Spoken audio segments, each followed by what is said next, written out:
जय हिंद दोस्तों, स्वागत है आप सभी का यूपीएससी समाधान एंड रिसर्च प्लेटफॉर्म पर। आज के इस ग्रैंड सेशन में स्वागत है मेरे प्यारे व्यूअर्स, यूपीएससी एस्पिरेंट या जो यूपीएससी की तैयारी नहीं करते हैं फिर भी वीडियोस को देखते हैं, लेक्चर को समझते हैं और अपने विचार हम तक पहुंचाते हैं। तो दोस्तों, इस ग्रैंड सेशन में हम लेकर के आए हैं कि भारत के विदेश मंत्री अब पाकिस्तान जाने वाले हैं और पाकिस्तान जाने के बाद से वे श्रीलंका की यात्रा पर होंगे। श्रीलंका की यात्रा बहुत ही महत्वपूर्ण यात्रा होने वाली है क्योंकि श्रीलंका में नई सरकार बदली है और भारत के तरफ से विदेश मंत्री भारत के एस जयशंकर वहां पे पहले ऐसे अतिथि होंगे जब सत्ता संभालने के बाद वहां के प्रधानमंत्री राष्ट्रपति से कोई मुलाकात करेगा जो कि विदेशी होगा।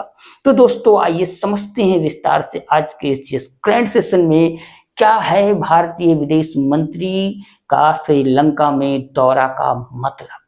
तो सबसे पहली चीज तो ये है कि देखिए, जब विदेश मंत्री श्रीलंका की यात्रा के लिए जा रहे हैं तो चीन की भी बेचैनी बढ़ रही है। चीन की बेचैनी बढ़ने के पीछे का कारण ये है कि हाल ही में जो सत्ता परिवर्तन हुआ है श्रीलंका में और श्रीलंका के नए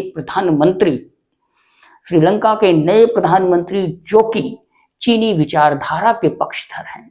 चीन का अभी तक कोई व्यक्ति उनसे मुलाकात नहीं कर पाया है और उससे पहले ही एक विदेशी के रूप में भारत के विदेश मंत्री एस जयशंकर उनसे मुलाकात करने के लिए जा रहे हैं। उनकी एक दिवसीय यात्रा है ये मुलाकात करेंगे अनुराग कुमार दिसानायके से। अनुराग कुमार दिसानायके अभी उनके नेतृत्व में श्रीलंका ने अपने नई सरकार का गठन किया है।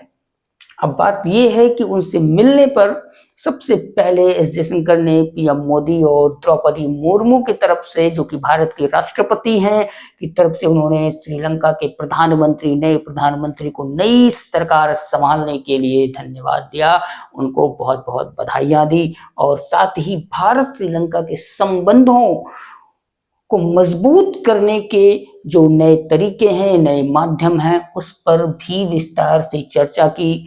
23 सितंबर को वे सत्ता में आए हैं, यानी कि श्रीलंका के जो नए प्रधानमंत्री हैं अनुराग कुमारा दिसानायके, वे 23 सितंबर को सत्ता संभाले हैं। उस दिन उन्होंने शपथ ग्रहण लिया है और उसके बाद श्री एस जयशंकर जी श्रीलंका का दौरा करने वाले प्रथम विदेशी व्यक्ति हैं और चीन इसीलिए ज्यादा परेशान है क्योंकि अभी तक चीन के तरफ से कोई व्यक्ति उनसे मुलाकात नहीं कर पाया है।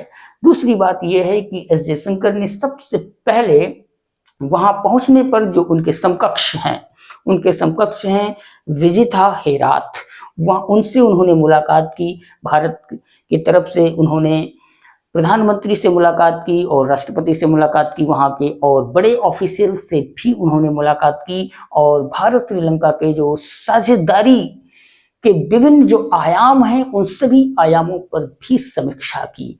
यानी कि दोनों देशों की साझेदारी को लेकर के जिन जिन पहलुओं को मुख्य बिंदु बनाया गया है या फिर जिन जिन प्रमुख परियोजनाओं या जिन जिन माध्यमों से भारत और श्रीलंका के संबंध मजबूत बने हुए हैं, उन सभी आयामों पर चर्चा की है, समीक्षा की है और साथ ही साथ श्रीलंका के आर्थिक पुनर्निर्माण में भारत की सहभागिता लगातार बने रहेगी, इस बात का भी उन्होंने आश्वासन दिया है कि भारत हमेशा श्रीलंका के साथ है और श्रीलंका के साथ रहेगा। क्योंकि श्रीलंका भारत का पड़ोसी देश है और भारत की जो विदेश नीति के अंतर्गत आने वाली नेबरहुड फर्स्ट नीति है, वह उसी पॉलिसी के अंतर्गत श्रीलंका के साथ अपने संबंधों को बरकरार रखेगा और उसे मजबूती देने की कोशिश करेगा। और यही नहीं, जो सागर दृष्टिकोण है, इस पर भी भारत लगातार श्रीलंका का मार्गदर्शन करेगा।